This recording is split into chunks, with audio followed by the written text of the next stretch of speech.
Hey, what's going on? It's your boy BT, and I came here to talk some boxing with the thousands of True School Sports subscribers. Now, quick boxing talk right here as I'm walking towards the laundromat. Gotta go wash some pants real quickly, but yeah, man. I wanted to just talk about this fight that got made for the Luis Ortiz Deontay Wilder card that I don't even know if it's going to happen anymore, but I still want to get my thoughts out there on this card. So I do know that Ortiz has the whole situation with his blood pressure and his medication and all that stuff. So once we get more details on that and things are clear, I'll make a more in-depth video about that. But as far as this fight on the undercard, you know, great matchup, man. Adrian Granados, Shawn Porter, you know, fan-friendly fight, you know. Well, we'll start from the Porter side of things. You know, Porter was obviously trying to get, you know, Danny Garcia, the Danny Garcia fight. That didn't fall through.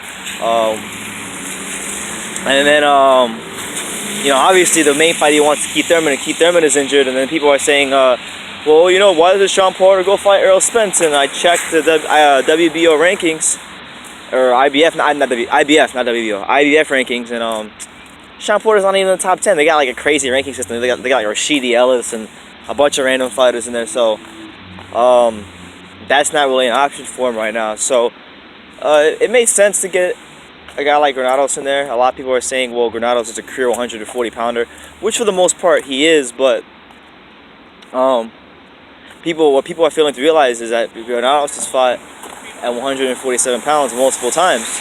So in fact, if you guys remember, he fought Jesus Soto Karass at 147. That was like one of the more recent wins he has. But as far as the fight itself, I think it's a great fight. I think it's a fan-friendly fight. I think it's the perfect fight for an undercard. As far as Granados, you know, this fight for him is huge. As you guys know, I'm a huge fan of his. Not even just a fan. I'm good friends with him. I talk to him regularly. Adrian Granados is a friend of mine, and obviously, I hope he wins. I'm going to be rooting for him. I think it's going to be a good challenge for him. As pretty much every fight with this for him, there really hasn't probably been a tougher matched fighter in all boxing than Adrian Granados. The guy just fights killers back to back to back. But you know, coming off the heels of the Broner fight, where, you know, I thought he gave a great account of himself. I was one of the people that thought he won, and I thought the Broner fight was a hometown decision and a robbery, in my opinion. So for him, if he somehow is able to play spoiler and win this fight, which I think is possible, given that he has a 5-inch reach advantage on Porter, and I know that he has the physical strength to compete with Porter on the inside. I don't know if that's something he wants to do consistently in the fight, but I know it's something he can do in spots and have success with for sure. So with that being said, I think he can win the fight. I'm not sure if I'm gonna pick him. I'm gonna pick him to win the fight as an upset. You know, just because he's my homie, I'm gonna pick him. But I know it's gonna be a tough battle for him, and I know it's a fight he can win. And it would change his career drastically, because if you guys remember when I interviewed Granados, you guys saw that interview when I was in Chicago and I interviewed him by the Chicago River. You know, Granados wants to fight everybody. He called all at 140 out. They didn't want to fight him.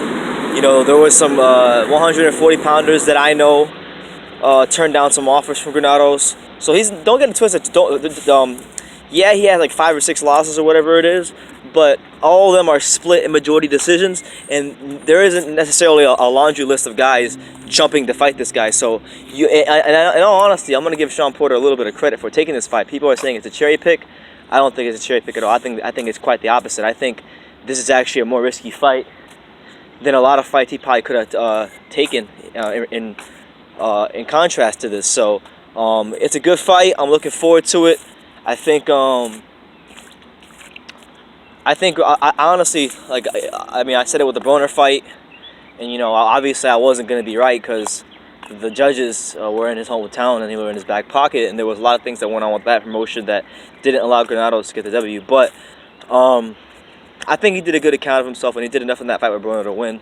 So yeah, I was wrong as far as, you know, what actually wound up happening, but I don't think I was wrong as far as what I said would happen, because with the Broner fight, I was saying that Granados' his work rate would be the difference in the fight. And unfortunately for Granados, they made it a 10-round fight when it should have been a 12. Had it been a 12-round fight, I think it would have been different. He would have had a chance to really continue working, because I thought Broner was wearing down. I thought he was gassed by the 4th round. Granados was gassed as well, but I think he had a lot. I think he had more in the tank.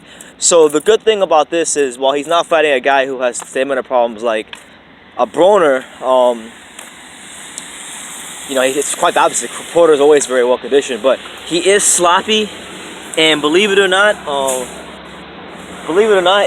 think at some point in that fight, Adrian Granados will try to outbox Shawn Porter, just because of the 5-inch reach advantage. It makes sense, because in doing so, if you're able to do that successfully for even a number of rounds, you can neutralize him, and you can pretty much do whatever you want. Because Porter, you know, while Porter has a decent jab, he can't. That's not what he does. So, good fight.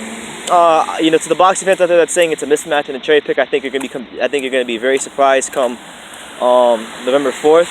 If Shawn Porter does destroy Granados like a lot of you guys think, then all of the credit in the world goes to him, because he's fought so many tough fighters: Felix Diaz, Amir Imam, Broner, Kermit Cintron, Frankie Gomez. He's fought a murderer's row of fighters. Very few fighters, if any, are more tougher matched than Granados, and none of them could stop Granados. And honestly, nobody's even got a unanimous decision against Granados. So, with that being said, if Porter's able to do that, he gets a lot of credit from me. In the meantime, for him, it's a fight he can't lose, because if he does wind up losing it, then any aspirations he has of fighting Keith Thurman or Danny Garcia, that goes out the window. So, that's just my 2 cents on the fight. I hope and pray that it still happens with the whole Luis Ortiz situation. I mean, honestly, you guys probably disagree with me, but just because I like the fight so much, and obviously I'm friends with Granados, and I want to see him succeed in boxing, part of me hopes that they just scrap the Wilder fight and they let this be the main event. That's probably a very unpopular opinion, and it's probably wouldn't be the best business decision, but I like to see it happen. So that's my take. You guys let me know what you think in the comments down below. Take the time to subscribe, and you can love me or you can hate me, but I'm just a kid from Ding. So until next time, take care, guys.